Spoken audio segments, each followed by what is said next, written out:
Hello student, तुमचं स्वागत करतो बायोकिरण या प्लॅटफॉर्मवरती. मी आहे एके सर आणि मी तुम्हाला शिकवतोय बायोलॉजी. तर चला तर विद्यार्थी मित्रांनो, आज सुरुवात करूया आपलं सेकंड चॅप्टर, ज्याचं नाव आहे reproduction of lower and higher animals. आपण पहिला चॅप्टर कंप्लीट केला. ज्यामध्ये तुम्हाला काही डाऊट असेल तर तुम्ही कमेंट बॉक्समध्ये विचारू शकता किंवा चॅट बॉक्समध्ये ॲपमध्ये आपण डिस्कस करत आहोत. चला तर विद्यार्थी मित्रांनो, सुरुवात करूया reproduction of lower and higher animals या चॅप्टरला. विद्यार्थी मित्रांनो, आता रिप्रोडक्शन जर म्हटलं कुठल्या अॅनिमल मध्ये, एक लिव्हिंग अॅनिमलची एक प्रॉपर्टी आहे known as a reproduction. So रिप्रोडक्शनचा जर विचार जर केला, reproduction means formation of new offspring as like a parent. So parent सारखे 100% नाही, निदान ऍटलीस्ट 50% तरी सिमिलर ऑर्गॅनिझम जेव्हा आपण बनवतो तर त्याला म्हटलं तर रिप्रोडक्शन. आता मी तुम्हाला का म्हटलं की 50%, 100% का नाही, तर जेव्हा 100% reproduction genetic material next generation मध्ये पास होतं थ्रू दी रिप्रोडक्शन, तर त्याला म्हटलं जातं क्लोन्स. सो ते एकमेकांचे असतात क्लोन्स. आणि क्लोन्स जे आहे तर ते व्हेजिटेटिव्ह रिप्रोडक्शन किंवा असेक्शुअल रिप्रोडक्शनने बनतात, हे आपण पाठीमागच्या चॅप्टरमध्ये डिस्कस केलं. पण अॅनिमल मध्ये जनरली व्हेजिटेटिव्ह टाईपचं रिप्रोडक्शन होत नाही. ओके. तर अॅनिमल मध्ये दोन टाईपचे रिप्रोडक्शन होतात, non as a sexual reproduction and asexual reproduction. काही अॅनिमल असे आहेत की जे फक्त अनफेवरेबल कंडिशन असेल तरच असेक्शुअल रिप्रोडक्शन करतात, बिकॉज जास्तीत जास्त प्रेफरन्स दिला जातो सेक्शुअल रिप्रोडक्शनला, कारण सेक्शुअल रिप्रोडक्शन मध्ये तयार होतात व्हॅरिएशन्स.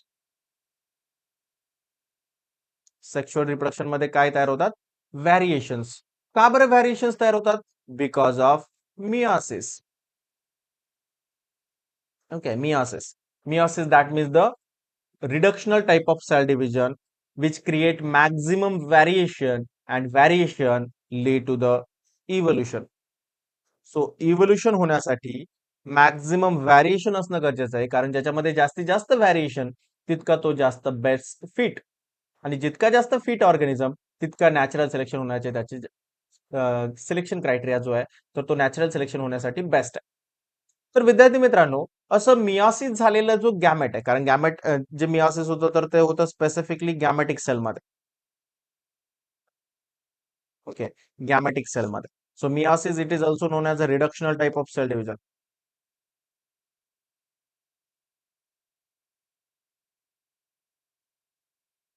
आणि हे होतं जनरली गॅमेटिक सेलमध्ये बिकॉज प्लॉइडी मेंटेन करण्यासाठी.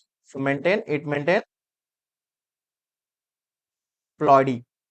So what is meant by ploidy? So ploidy means set of chromosome. Okay, ploidy means set of chromosome. So प्रत्येक लिव्हिंग ऑर्गॅनिझम मध्ये दोन सेट असतात क्रोमोझोमचे, दोन पेअर्स असतात. म्हणजे जर ह्युमनचा जर विचार केला तर ह्युमन मध्ये जे क्रोमोझोम आहेत तर ते आहेत 23 pairs. That pairs that means the two set of chromosome, that means the diploidy. Diploidy means two set of chromosome. Okay, clear आहे. आणि प्लॉइडी लेवल प्रत्येक ऑर्गॅनिझम मध्ये मेंटेन करण्यासाठी जे गॅमेट असतात तर ते हॅप्लॉइड बनतात. मग हॅप्लॉइड गॅमेट बनवण्याचं काम जे होतं तर त्या प्रोसेसला म्हटलं तर मियोसिस. आणि हॅप्लॉइड गॅमेट इम्पॉर्टंट असतात for the purpose of sexual reproduction. Clear आहे इथपर्यंत? ओके, चला आता डायरेक्टली आपण चॅप्टरला स्टार्ट करूया. Okay, so let start. बघा, आपल्याला इथे एक डेफिनेशन दिलेली आहे रिप्रोडक्शनची, आणि त्याच्या अगोदर जस्ट थोडंसं इंट्रोडक्शन पण दिलेलं आहे. सो जस्ट रीड करूया. So we know that reproduction of is one of the major life process of any living organism. प्रत्येक लिव्हिंग ऑर्गॅनिझमची एक मेजर लाईफ प्रोसेस आहे, that is the reproduction. So it help maintaining the continuity of the species. ती species continue राहायला पाहिजे. So हे होतं because of reproduction. So reproduction is defined as, okay, so reproduction is defined as biological process of the formation of new life form from pre-existing similar life. म्हणजेच काय, तर प्रत्येक living organism त्याच्यासारखाच एक नवीन living organism तयार करतो, त्याला म्हटलं तर रिप्रोडक्शन. री means again and again, production means the formation of life. So life again and again formation होतं, सो त्यालाच म्हटलं जातं reproduction. So it thus become a vital process which enable the species to survive over a long period. Even through the individuals or organisms live naturally for a limited period of time. That means their lifespan. So प्रत्येक living organism त्याच्या life span मध्ये तो reproduction करतो because त्याला त्याची spaces continue पाहिजे असते. तो त्याचे जिनोम नेक्स्ट जनरेशन मध्ये फॉरवर्ड करत असतो जे त्याला मागच्या एखाद्या जनरेशन कडून मिळालेले असतात. आणि प्रत्येक स्पेसिसला असं वाटतं की आपला जिनोम हा नेक्स्ट जनरेशन मध्ये ट्रान्सफर झाला पाहिजे आणि म्हणूनच प्रत्येक लिव्हिंग ऑर्गॅनिझम रिप्रोडक्शन करतो. So that is, in the chapter, we will learn about the various method of reproduction in the animals. Specifically, we learn about the human reproductive system, gametogenesis, fertilization, early embryology, parturition, and reproductive health. These all are the point we study in the chapter. So हे सगळे point आपल्याला या chapter मध्ये study करायचे. So reproduction in animals occur mainly by two methods. First one is the sexual method. So reproduction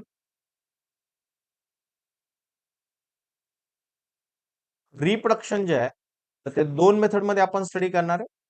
first one is the asexual reproduction and second one is the sexual reproduction. आता asexual reproduction मध्ये एक single parent असतो आणि या single parent पासून multiple offspring तयार होऊ शकतात. बट एका सिंगल पॅरेंटचे 100% जेनेटिक मटेरियल या ऑफस्प्रिंग मध्ये असतं आणि जेव्हा 100% जेनेटिक मटेरियल जर पॅरेंटच्या सारखं सेम असेल तर यांना एकमेकांचे आपण काय म्हणतो, क्लोन्स म्हणतो. यांना एकमेकांचे आपण काय म्हणतो, क्लोन्स म्हणतो. बट इन सेक्शुअल रिप्रोडक्शन मध्ये पॅरेंट्स दोन असतात. एक असतो मेल पॅरेंट, दुसरं असतं फिमेल पॅरेंट.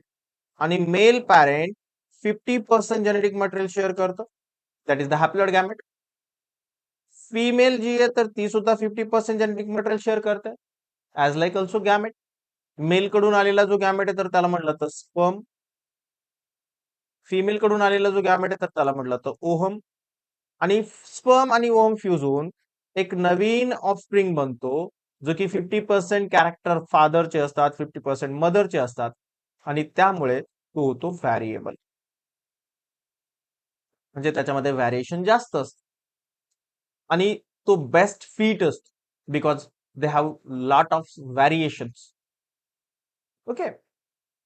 बट इथे क्लोन्स फॉर्मेशन होत नाही बिकॉज त्याचे 50% कॅरेक्टर हे फादर कडून आलेले आहेत, 50% कॅरेक्टर मदर कडून आलेले आहेत आणि त्यामुळे यांच्यामध्ये 100% जिनोम सिमिलॅरिटी कुठल्याच पॅरेंट सोबत शेअर करत नाही आणि त्यामुळे त्यांच्यामध्ये क्लोन्स फॉर्मेशन होत नाही. बस हा जास्त फिट असतो, बेटर फिट असतो as compare to asexually reproduce organism. आणि म्हणून जनरली अॅनिमल मध्ये असेक्शुअल रिप्रोडक्शन हे अनफेवरेबल कंडिशनला केलं जातं. फेवरेबल कंडिशनला ऑलवेज प्रेफरन्स दिला जातो, तो म्हणजे सेक्शुअल रिप्रोडक्शन. क्लिअर इथपर्यंत? पुढे म्हटलंय asexual reproduction in animals. So detail मध्ये आपण एक एक पार्ट बघूया. So asexual reproduction in animals. So it is common method among the lower animals. So what is mean by lower animals and higher animals? So lower animals, that means they do not have, they do not produces specific gametes. So ज्यांच्यामध्ये gamete formation होत नाही generally, किंवा ज्यांच्यामध्ये mail parent आणि female parent separate नसतो, so अशा ऑर्गॅनिझमला, अशा अॅनिमलला म्हटलं जातं लोअर अॅनिमल्स. आणि ज्यांच्यामध्ये male organism female organism separate असतो, ज्यांच्यामध्ये स्पर्म फॉर्मेशन होतं मेल ऑर्गॅनिझम मध्ये आणि फिमेल ऑर्गॅनिझम मध्ये ओहम फॉर्मेशन होतं, सो त्याला म्हटलं आता higher animals. Okay. So specifically in asexual reproduction does not involve meiosis. So इथे काय होत नाही तर मिओसिस होत नाही. Meiosis that means the reductional type of cell division, they maintain ploidy, but इथे होत नाही. Nor the gamete formation. याच्यामध्ये गॅमेट सुद्धा फॉर्मेशन होत नाही किंवा गॅमेट फ्यूज सुद्धा होत नाही.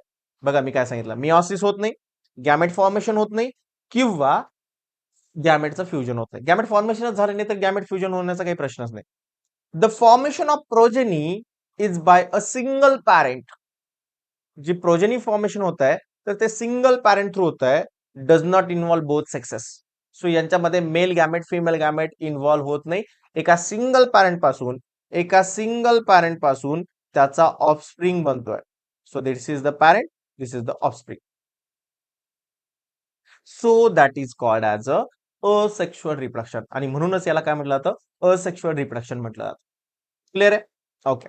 The progeny or daughter cells are genetically identical. Progeny आणि डॉटर सेल जेनेटिकली आयडेंटिकल असते, म्हणजे 100% सिमिलर जेनेटिक मटेरियल असते. आणि म्हणून is referred as a clones. So यांनाच काय म्हटलं जातं, क्लोन्स म्हटलं जातं. हे एकमेकांचे काय आहेत, तर क्लोन्स आहेत. The lower animal reproduce asexually by gemmule formation and budding. बघा, दोन मेथड दिल्यात असेक्शुअल रिप्रोडक्शनच्या. First one is the gemmule formation and second one is the budding. So animal मध्ये स्पेसिफिकली स्पॉन्जेस मध्ये जेमिल फॉर्मेशन होतं आणि east मध्ये generally budding होतं. सो तुम्हाला खूप साऱ्या वेळेस क्वेश्चन विचारला जातो नीट एक्झाम मध्ये असेल किंवा सीईटी एक्झाम मध्ये जेमिल फॉर्मेशन बद्दल. ओके, तर चला पुढे बघूया. Let start. Okay, so gemmule formation, first one is the gemmule formation. Okay, so बघा इकडे, आता जेमिल फॉर्मेशन जे आहे, सो जेमिल काय आणि कुणामध्ये फॉर्म होतो, असे दोन प्रकारचे क्वेश्चन विचारले जातात. मी तुम्हाला सांगतो, इथे पीवायक्यू पण आहेत. थोडंसं लक्ष द्या, खूप इम्पॉर्टंट टॉपिक आहे, खूप सोपा टॉपिक आहे. काय म्हटलंय, so gemmule is an internal bud. It is the internal bud, बॉडीच्या आतमध्ये फॉर्म होईल. So form only in sponges. So it is the first MCQ की gemmule formation in dot dot organism. So gemmule formation in the sponges only. Sponges मध्ये generally gemmule formation होतं. आणि हा नीटचा PYQ पण आहे आणि सीईटीचा पीवायक्यू सुद्धा आहे. त्याच्यामुळे तुम्ही याला हायलाइट करून ठेवा. तुमच्या आजच पाठ झालं पाहिजे की जेमिल फॉर्मेशन कोणामध्ये होतं. कोणामध्ये होतं gemmule formation? Gemmule formation in the sponges. Okay, clear आहे? So it has asexually produce mass or aggregation of dormant cell. So यांच्यामध्ये काय होतं, असेक्शुअली काही डॉर्मंट सेलचं मास ऍग्रिगेट होतं. म्हणजे इथे ज्या या सेल दाखवल्यात ना ब्ल्यू कलरने, सो या सगळ्या सेल ज्या आहेत, या सगळ्या सेल ज्या आहेत, तर या सेल ज्या आहेत तर त्या आर्किओसाइट्स आहेत. याला म्हटलं तर archaeocytes. So archaeocytes is the cell the developing, it is the capability of cell the developing new offspring. Okay, new organism form करतात. सो याच्यावरती सेकंड एमसीक्यू आहे की जेमिल फॉर्मेशन मध्ये कुठल्या सेल या न्यू ऑफस्प्रिंग तयार करतात. सो कुठल्या cell? Archaeocytes. It is the only cell who produces a new offspring in the gemmule. Okay, so gemmule मध्ये ह्या एकमेव सेल अशा आहेत की ज्या न्यू ऑफस्प्रिंग फॉर्म करतात आणि म्हणून त्यांना म्हटलं जातं gametic cell. Okay, so archaeocytes capable to developing new offspring. या एकमेव सेल मध्ये काय असतं, म्हणजे एकच सेल नाहीये, ऍग्रिगेशन ऑफ सेल्स आहेत, बट एका टाईपच्या सेल आहेत की ज्या न्यू ऑफस्प्रिंग फॉर्म करतील. Then the archaeocytes get coated by thick resistant layer of secretion of amoebocytes. Amoebocytes ज्या लेअर आहे त्याच्यावरती, जो की त्यांचं प्रोटेक्शनचं काम करतो आणि एक थिक लेअर प्रोव्हाइड करतो त्यांना. The gemmule is form to overcome unfavourable conditions. कधी होईल form gemmule formation? Only in unfavourable condition. मी तुम्हाला मगाशी सांगितलं की असेक्शुअल रिप्रोडक्शन हे फक्त आणि फक्त अनफेवरेबल कंडिशन मध्येच होतं. Okay, so on return of favorable condition of water and temperature, the gem will hatch and develop into the new individual. आणि जेव्हा कधी फेवरेबल कंडिशन येईल तर तेव्हा जेम्यूल वॉटर सोबत कॉन्टॅक्ट होतं, टेम्परेचर मेंटेन होतं आणि जेम्यूल हॅच होतं. आणि हॅच झाल्यानंतर त्याच्यापासून न्यू इंडिव्हिज्युअल तयार होतात. Example Spongilla. ओके, याच्यापासून काय फॉर्मेशन होतं? स्पॉन्जिला फॉर्म होतं. आता बघा, इथे एक मायक्रोपायलर एंड आहे and it is the only opening in the gemule for entry of food and exit of excretory material. So एकमेव ओपनिंग आहे फूडच्या एंट्रीसाठी आणि जे एक्सिटरी मटेरियल आहे तर त्यांना बाहेर टाकण्यासाठी. त्याच्यानंतर प्रोटेक्शनसाठी इथे मोनॅक्झॉन्स स्पिक्युल्स आहेत. ते monaxon spicule as like spines for the protection of gemmule, then inner membrane आहे, आउटर मेम्ब्रेन आहे. ओके. सो ह्या मोनाक्झान स्पिक्यूल मध्येच ओके हा आउटर मेम्ब्रेन जो आहे ना, तर याच्यामध्ये जनरली फूड स्टोअर असतो. ओके. तर या गोष्टी सुद्धा तुम्हाला माहिती पाहिजे. सो जर्मिल बद्दल क्लिअर आहे. याच्यावरती 2 क्वेश्चन आलेले आहेत आतापर्यंत. एक तर कुणामध्ये होतं दॅट इज द स्पॉन्जेस, आणि कुठल्या सेल्स पासून न्यू ऑफस्प्रिंग तयार होतं तर आर्किओसाइट्स. क्लिअर आहे. याच्यामध्ये एवढे 2 क्वेश्चन इथे विचारलेले आहेत. त्यापैकी बाकी बाकी तुम्हाला जास्त काही याच्यामध्ये विचारत नाही. आतापर्यंत हे 2 ठिकाणी क्वेश्चन विचारलेले आहेत. क्लिअर आहे आतापर्यंत? ओके. नेक्स्ट जो टाइप आहे असेक्शुअल रिप्रोडक्शनचा, इट इज द बडिंग. आता बर्ड फॉर्मेशन, बर्ड म्हणजे काय, एक आउटग्रोथ. सो एखाद्या लिव्हिंग ऑर्गॅनिझमला एखादी आउटग्रोथ फॉर्म झाली म्हणजे बघा सिम्पली सांगतो, तुमच्याकडे घरी पोटॅटोज असतात, बटाटे असतात, आणि बटाटे जर तुम्ही जास्त दिवस जर ठेवले तर त्याला वरती कोंब येतात. सो त्याला जर आपण म्हणतो बर्ड. सो बर्ड फॉर्मेशन का झालं, कारण त्याच्यामध्ये जे काही स्टार्च होतं तर ते स्टार्च मॉइश्चर कंडिशन मिळाल्यामुळे स्टार्चचं कन्व्हर्जन ग्लुकोज मध्ये झालं, आणि न्यू एम्ब्रिओ फॉर्मेशन झालं, नवीन प्लांटलेट तिथून तयार झालं. सो त्याला आपण म्हटलो तो ब्लड. सो इथे सुद्धा तसंच आहे, बट हे it is the asexual type of reproduction. बघा, so budding, it is the method of simple method of sexual reproduction normally occurring in the favorable condition. Okay, budding कधी होतं तर favorable condition मध्ये होतं. It is then exceptional. So it is seen in the variety of animals like coelenterats. Coelenterats मध्ये generally budding होतं. Example दिलंय hydra and corals. Okay. त्यातलं hydra जे आहे तर ते फेमस एक्झाम्पल आहे. क्वेश्चन पण याच्यावरतीच विचारलाय. कोरल्स वरती जास्त काही क्वेश्चन नाहीये. नीट साठी किंवा सीईटी साठी या हायड्रावरती क्वेश्चन विचारलेले आहेत. Okay. So in some colonial accidents in hydra a small outgrowth to produce toward the basal end of the body. बघा, ही बॉडी आहे त्याची, आणि या बेसल एंड वरती एक थोडीशी आउटग्रोथ फॉर्मेशन झाले. आता आउटग्रोथ फॉर्मेशन करण्यासाठी बॉडीच्या सेल तिथे गेलेल्या आहेत. ओके. म्हणजे याचा अर्थ इथे काय असणार आहे, 100% जेनेटिक मटेरियल सेम असणार आहे, कारण त्याच बॉडीच्या सेलनी ते आउटग्रोथ तयार केली. त्याच्यानंतर ती आउटग्रोथ आणखी ग्रो झाली, आणि एक डेव्हलपिंग बर्ड फॉर्मेशन झालं. त्यानंतर त्याची ग्रोथ होऊन त्याच्यानंतर फुल्ली मॅच्युअर बर्ड बनलं, आणि जेव्हा फुल्ली मॅच्युअर बर्ड होईल तर त्याला टेंटॅकल्स फॉर्मेशन होतील. हे वरती जे असतात तर याला म्हटलं तर tentacles. Okay, tentacles. It is the sensory organ in the hydra. हे टेंटॅकल्स फॉर्मेशन होईल, आणि टेंटॅकल्स फॉर्मेशन झालं की त्यानंतर यंग हायड्रा पॅरेंट हायड्रा पासून सेपरेट होईल. ओके. यंग हायड्रा काय होईल, पॅरेंट हायड्रा पासून सेपरेट होईल, आणि ऍज अ न्यू ऑर्गॅनिझम म्हणून त्याची लाईफ स्टार्ट करेल. So it develop as a bird which grow and form tentacles and develop that get transformed into a new individual. So this process known as a budding. The young hydra get detached from the parent and become independent of a new organism. So एक separate life जगतो. आता हायड्रामध्ये जी आहे तर ती partial रिजनरेशनची capacity सुद्धा असते. म्हणजे जर एखादा पार्ट जर त्याचा कट झाला तर तो बनू पण शकतो, पण पूर्ण ऑर्गॅनिझम नाही बनत. Okay. So partial regeneration capacity असते. पुढे गेल्यानंतर मी तुम्हाला डिटेलमध्ये सांगेल. आणखीन एक ऑर्गॅनिझम आहे नोन एज अ प्लॅनेरिया. प्लॅनेरियामध्ये सुद्धा पार्शियल सॉरी कम्प्लीट रिजनरेशन असते. आता बघा, तुम्हाला एक सिंपल एक एक्झाम्पल देतो.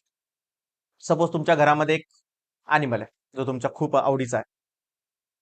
खूप आवडीचा ऑर्गॅनिझम कुठला आहे माहिती आहे? भिंतीवरती चालणारी पाल. ओके. सो भिंतीवरती चालणारी जी पाल असते, तर तिला जर तुम्ही कधी मारण्याचा प्रयत्न केला, काय होतं रे विद्यार्थी मित्रांनो? तर भिंतीला तुम्ही भिंतीवरती असणाऱ्या ज्या पालीला जर तुम्ही मारायला गेलात, वॉल लिझार्ड म्हणतो आपण तिला, तर तिला मारायला गेलं तर ती काय करते, तर तिचं एक प्रोटेक्टिव्ह मेकॅनिझम आहे. ती काय करते, तिची शेपटी जी आहे तर ती कट करून टाकते, आणि शेपटी जी आहे तर ती अशी वळवळ करत असते.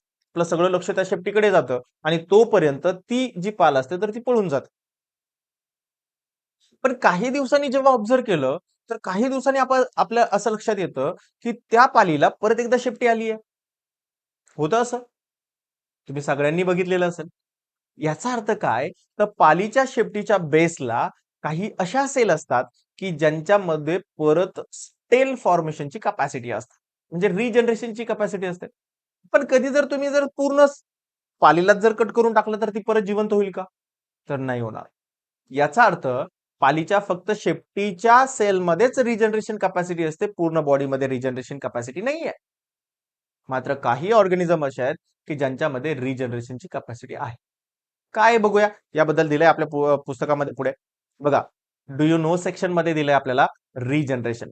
रिजनरेशन म्हणजे काय, तर एखाद्या बॉडीचा ऑर्गन परत फॉर्म करणं, त्याला म्हणायचं रिजनरेशन.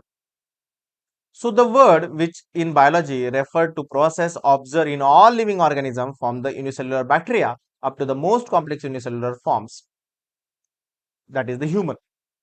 काय होतं बघा, आपल्याकडे रिपेअर मेकॅनिझम आहे. म्हणजे बघा, फॉर एक्झाम्पल तुम्ही काहीतरी कट करत होतात आणि तुमचं बोट काप. आता बोट कापलंय, काही दिवसांनी काय होतं, तर ते बोट जिथे कापलंय तर ती जखम बरी होते, त्याच्यावरती एक खपली येते आणि नंतर काही दिवसांनी आपल्याला कळतही नाही आपल्याला कुठे लागलं होतं, कारण ते बरं झालेलं असतं. सो हे काय तर रिपेअर मेकॅनिझम आहे. It is also regeneration. Okay, हे सुद्धा एक प्रकारचं रिजनरेशनच आहे. आपल्या तिथलं कट झालेल्या ज्या सेल आहेत त्या परत रिग्रो झाल्या आणि तिथे परत तो पहिल्यासारखा लेअर फॉर्म केला. Okay, but it is the partial regeneration, not a complete regeneration. बघा, by this process, the organism can fundamentally repair and regrow or restore its lost or damaged part. परत तयार होतं, म्हणजे आपला हाताचं जे बोट कापलं होतं तर ते परत तयार झालं. पण जर तुम्ही बोटच कट करून टाकलं तर परत तयार होईल का रे विद्यार्थी मित्रांनो? म्हणजे सपोज मला असं वाटलं की माझा आता हात जुना झाला, मी याला इथून कट करून टाकलं, मला परत हात येईल का? नाही येणार ना. याचा अर्थ काय, तर आपल्या बॉडीमध्ये पार्ट रिपेअर होतात, न्यूली फॉर्म नाही होत. Is it right? So through its involve asexual process. आणि हे सुद्धा काय, तर असेक्शुअल प्रोसेसच. Okay, so it differs distinctly from reproduction. आणि हे थोडंसं वेगळं आहे रिप्रोडक्शन पेक्षा. For example, in damage hydra can regenerate its lost part. हायड्रामध्ये जर तुम्ही त्याचा पार्ट कट करून टाकला तर तो न्यूली फॉर्म करू शकतो. Similarly पॅनेलिया. Planaria, if wounded, its cell become active and regenerate lost part or organ back to its original state. बघा, इथे एक प्लॅनरीची फिगर दिली आहे. सपोज या प्लॅनरियाला मी इथून मधून कट केलं, ते 2 प्लॅनरिया तयार झाले. पण काही दिवसांनी बघितलं तर इथे परत एक प्लॅनरिया तयार झालाय आणि इथे परत एक प्लॅनरिया तयार झालाय. ओके, बट स्मॉल साईजचे तयार झाले. बघा, इथे लार्ज साईजचे होते, इथे स्मॉल साईजचे तयार झाले. नंबर वाढला, साईज मात्र काय झाली, कमी झाली. बघा काय म्हटलं त्यांनी पुढे,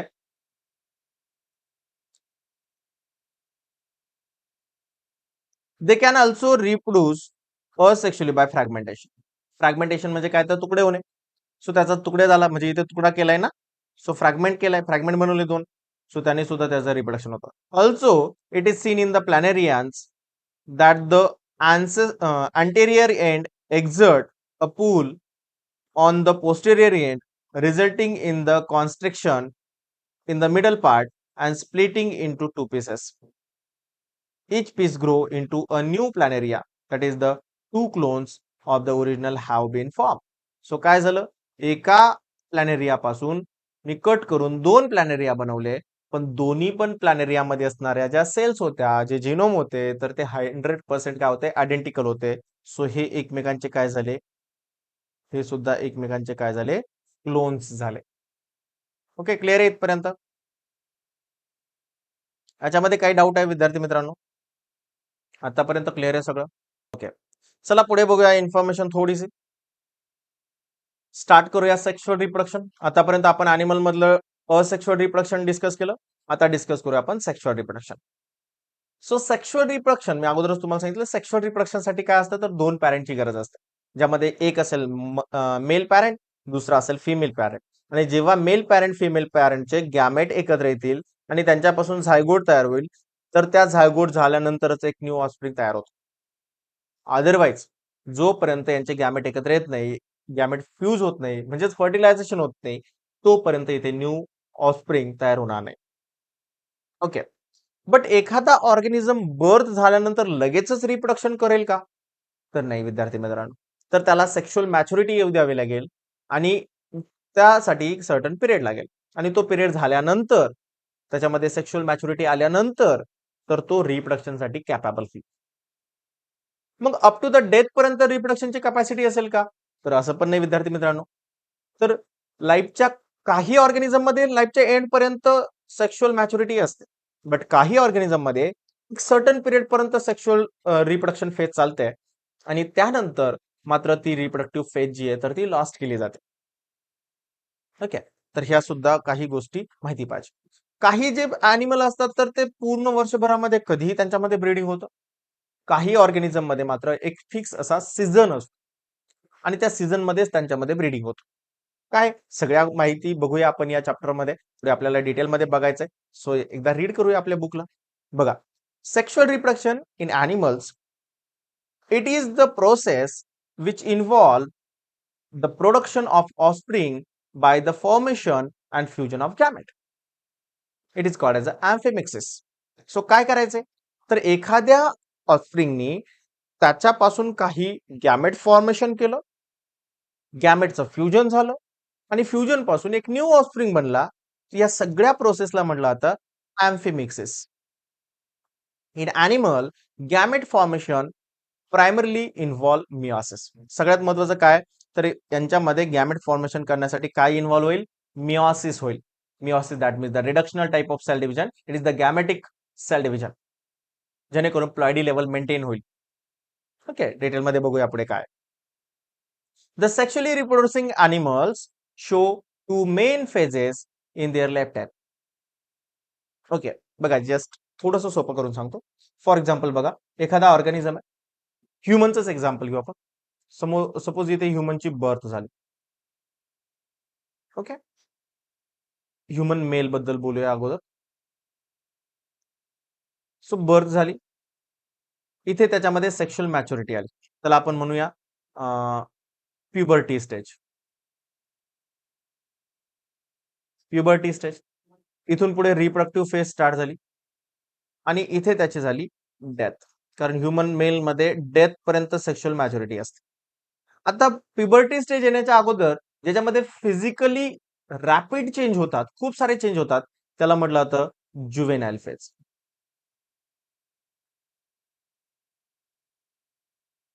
ओके, आणि जेव्हा सेक्शुअल मॅच्युरिटी येते त्यानंतरच्या फेजला म्हटलं तर रिप्रोडक्टिव्ह फेज.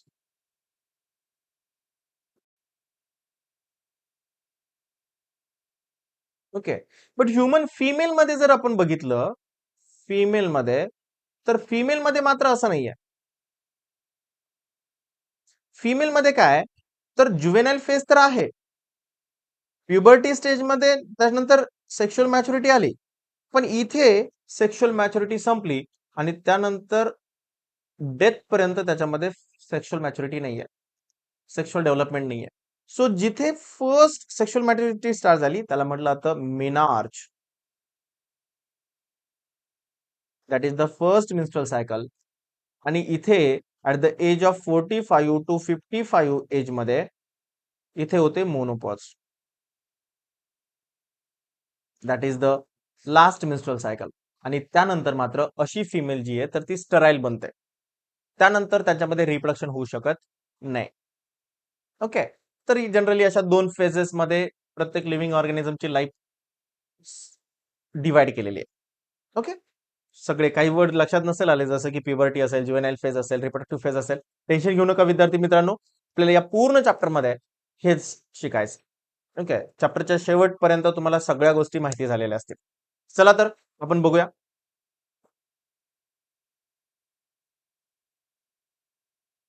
बघा, the sexually reproducing animal shows two main phases of their life. The earlier phase is the juvenile phase, mainly represent physical growth phase starting from the birth. So पहिली phase जी असते तर ती असते juvenile phase, ज्याच्यामध्ये rapid physical changes होतात आणि ही स्टार्ट होते अप टू द बर्थ पासून. Okay, from the birth the animals can not reproduce sexually in this phase. त्याच्यामध्ये सेक्शुअल रिप्रोडक्शन होत नाही. The later reproductive maturity phase, त्याच्यामध्ये रिप्रोडक्टिव्ह मॅच्युरिटी झालेली असते, डेव्हलपमेंट झालेली असते ऑर्गॅनिझमची, ज्याला आपण सेक्शुअल डेव्हलपमेंट म्हणतो. Is attain usually after physical growth is almost over. जेव्हा फिजिकल ग्रोथ कंप्लीट होईल त्यानंतर डेव्हलपमेंट होते, म्हणजे सेक्शुअल डेव्हलपमेंट, ज्याला आपण रिप्रोडक्टिव्ह मॅच्युरिटी फेज म्हणतो. It involve growth and activity of sex organ. So याच्यामध्ये काय झालेलं असतं, तर सेक्शुअल ऑर्गन जे आहेत किंवा गॅमेट जे आहेत तर त्यांची ग्रोथ झालेली असते कम्प्लीट आणि ते ऍक्टिव्ह होतात. In animal can reproduce sexually in this phase. Animal काय करतात तर या फेज मध्ये रिप्रोडक्टिव्हली ऍक्टिव्ह असतात. Both these period or phases are of variable duration in the animals. So प्रत्येक animals मध्ये वेगवेगळ्या animals मध्ये या phases जे आहेत तर यांचं ड्युरेशन वेगवेगळं आहे, व्हॅरिएबल आहे. After attending sexual maturity the animal exhibit various event. Okay, काही इव्हेंट होतात जसं की प्री फर्टिलायझेशन ज्याच्यामध्ये गॅमेटोजेनेसिस होतं, गॅमेट ट्रान्सफर केले जातात. त्याच्यानंतर दुसरा इव्हेंट आहे फर्टिलायझेशन ज्याच्यामध्ये fusion of male and female gamete होतं. देन पोस्ट फर्टिलायझेशन ज्याच्यामध्ये formation of zygote, zygote formation होतं after the fertilisation of male and female gamete. Okay, male आणि फिमेल गॅमेट एकत्र आले की त्याच्यापासून बनतो zygote, that known as zygote formation. आणि झायगोट पासून एम्ब्रिओ फॉर्मेशन होण्याच्या प्रोसेसला म्हटलं तर एम्ब्रिओजेनेसिस. सो झायगोट फॉर्मेशन होतं, झायगोट पासून नंतर बनतो embryo. The sexually reproducing animal shows various breeding pattern. प्रत्येकामध्ये ब्रीडिंग पॅटर्न जो तो सुद्धा व्हॅरिएबल असतो. Some like goat, sheep and donkey, these are the seasonal breeder. जसं की गोट असेल म्हणजे बकरी असेल, शीप म्हणजे मेंढी असेल, डॉंकी म्हणजे ज्याला आपण गाढव म्हणतो तर गाढव असेल. सो हे जे आहे तर त्यांच्यामध्ये पूर्ण इयर मध्ये एक थोडा पिरियड असतो ज्याच्यामध्ये ते ब्रीडिंग करतात, म्हणून त्यांना म्हटलं तर सीझनल पिरियड, सीझनल ब्रीडिंग. एक पर्टिक्युलर पॅटर्न फिक्स आहे, एक पर्टिक्युलर सीझन फिक्स आहे, एक पर्टिक्युलर ड्युरेशन फिक्स आहे, म्हणून त्याला म्हटलं तर सीझनल ब्रीडर. मग काही अॅनिमल्स असे असतात जसं की ह्युमन्स असेल किंवा एप असेल तर यांच्यामध्ये कुठलाही सीझन असा फिक्स नाहीये, पूर्ण इयर मध्ये हे कधी पण ब्रीडिंग करू शकतात. सो याला म्हटलं जातं continuous breeder. Okay, continuous breeders. Okay, so they can breed through out the year, पूर्ण वर्षभर ते ब्रीडिंग करू शकतात. सो त्याला म्हणायचं कंटिन्युअस ब्रीडर. ओके, तर विद्यार्थी मित्रांनो आपण जस्ट सेक्शुअल रिप्रोडक्शनला स्टार्ट केलंय. नेक्स्ट लेक्चरला आपण ह्युमन रिप्रोडक्शन डिटेलमध्ये डिस्कस करूया.